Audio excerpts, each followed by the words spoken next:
સુરતના ડિંડોલીમાં હત્યાના આરોપીને ભણાવ્યા કાયદાના પાઠ। ડિંડોલીમાં યુવકની હત્યા કરનારા 4 આરોપીનો કાઢ્યો વરઘોડો। હત્યાના સ્થળે લઈ જઈ આરોપી પાસે ઘટનાનું કરાવાયું રિકન્સ્ટ્રક્શન।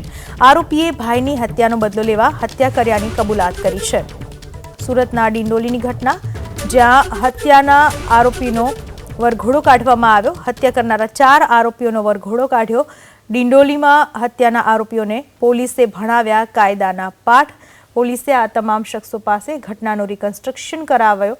4 શખ્સો દેખાઈ રહ્યા છે કે જેણે હત્યાની ઘટનાને અંજામ આપ્યો હતો।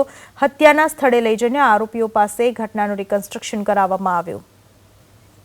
વાત બનાસકાંઠાની, જ્યાં પાલનપુરના ગોબરી બ્રિજ ઉપર અકસ્માત સર્જાયો, જેમાં 5ને ઈજા પહોંચી છે। પાલનપુરથી પ્રયાગરાજ કુંભ મેળામાં જતા યાત્રાળુને અકસ્માત નડ્યો। ગોબરી બ્રિજ ઉપર 2 વાહનો સામસામે ટકરાતા અકસ્માત સર્જાયો। રોંગ સાઈડમાં આવતી કારે યાત્રાળુઓની કારને ટક્કર મારી। અકસ્માતના પગલે ઇકોમાં સવાર યાત્રિકોને કાચ તોડીને બહાર કઢાયા। ઈજાગ્રસ્તોને સારવાર માટે પાલનપુરની સિવિલ હોસ્પિટલમાં ખસેડાયા છે।